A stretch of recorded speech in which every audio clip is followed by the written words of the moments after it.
back to Carolina Rut Cuddles. Today we are taking the what, you might ask? The 6x6. We got the engine rebuilt, as you can see, nice and shiny. We went ahead and I think we got the gearbox right. We put a new side piece here. We went ahead and hopefully got it locked in good, guys. This is a little confusing. There's just so much going on. I'm trying my best to get this thing straight, but Lord Jesus, it's kind of hard when you're doing it from scratch. I mean, it's just a pain. And it does have a little miss. I'm 100% sure that it is the carburetor, because we've checked the time, not once, not twice, but twice. We checked it twice. I ain't gonna take it apart again, because I took it. I'm like, okay, it has a miss. So I took it apart, checked it again. Yep, time is still fine. But for some reason, it just had a little miss. I'm gonna go ahead and say the carb, it does kind of smell rich. Anyways, I'm gonna slap the GoPro on and we'll see you at the mud hole, because we're gonna have to test to see if we can break this thing again, because we're really good at this. I think we're gonna break an axle. I think that's the goal today, break an axle. As you can see, you can't really see that one. That one's broke. That one's broke. You can't see it because the hole's at the bottom. That hole's at the top. This one right here has a gaping hole. Oh, you can see it. Yeah, half the boot's ripped. It just has half of it still there. These cheap axles are not doing so good boot-wise. Anyways, I will catch you in the mud hole in 1 second, and we'll go ahead and talk about something I've been wanting to talk to everybody about, but yeah, I keep forgetting. So I will catch y'all in a second. Okay, we got this thing good to go. As you can see, they've came back here and cleaned all this up. The power company did, because you know, power lines. Anyways, I was gonna stop and talk to y'all, but we can talk while we're mudding. Plus, if something breaks, it just makes it more interesting.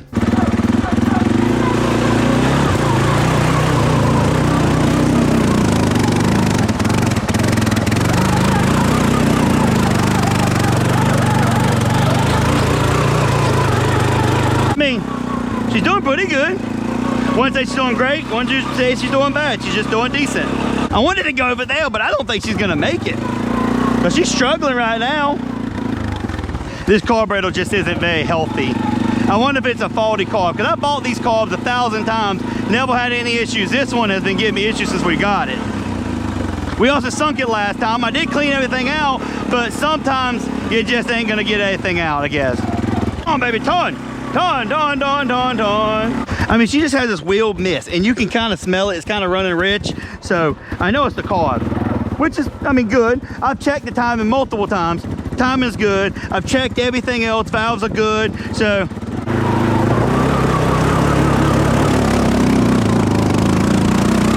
Oh yeah, now she's going. Come on.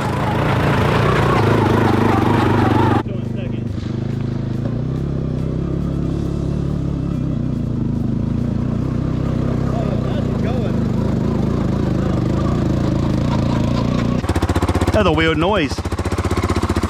She's always making some weird noise, but she's doing it. All that matters.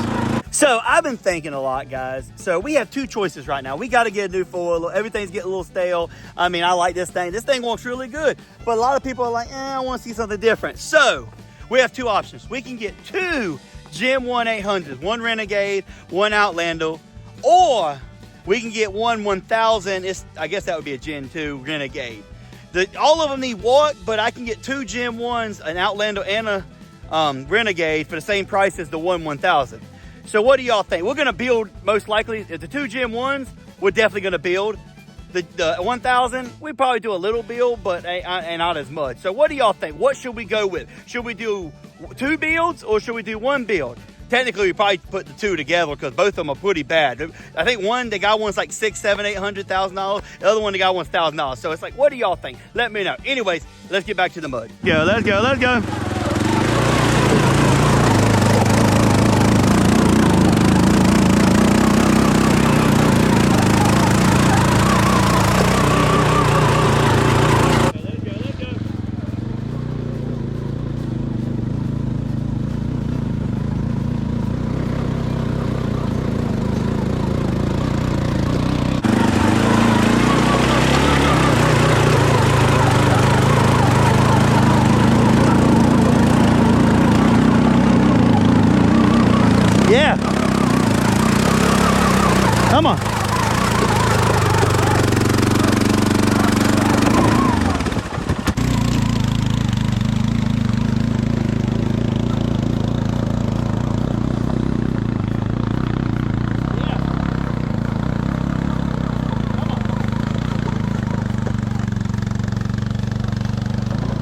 That keyway is definitely tweaking.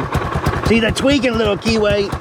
I thought a keyway would hold a lot more strength, but it actually doesn't.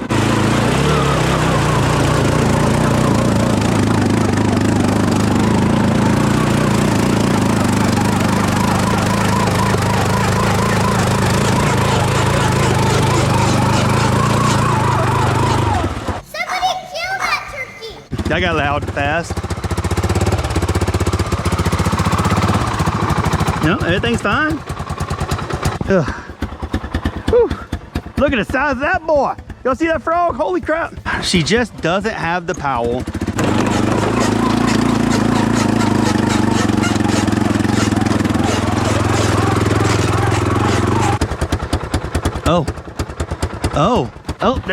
I think there's a problem, people. That U-joint has left the chat. That's the problem we're running into right now. It might even be binding. Huh. Look at that U-joint, boys. I mean, she was doing pretty good, but at least I know what's wrong with it. I'm sitting there like, what's going on? Oh, the U-joint's binding. For once, guys, we're actually gonna make it home without breaking something. That's a first for us. I mean, yeah, it's messed up, but we might actually make it for once. We're gonna make it home, guys. We're gonna make it home.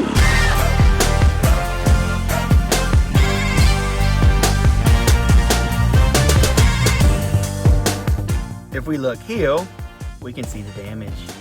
Oof. That U-joint didn't stand a chance. Oof. Oh, back up. Anyways, guys, as always, thanks for watching. As you can see, we had a U-joint go out, which it is used. I've been using it for a while, and I actually just swapped that end on that one, so maybe the U-joint was already messed up. I didn't notice it. Anyways, they're cheap. I can get a whole shaft for like 20 bucks. Weld that keyway back in. Voila. If you wouldn't mind, like, comment, and subscribe, and let me know, should we get one 1,000 or two 800 Gen 1s? All about the same price. Anyways, guys, as always, I'll see you on the next one.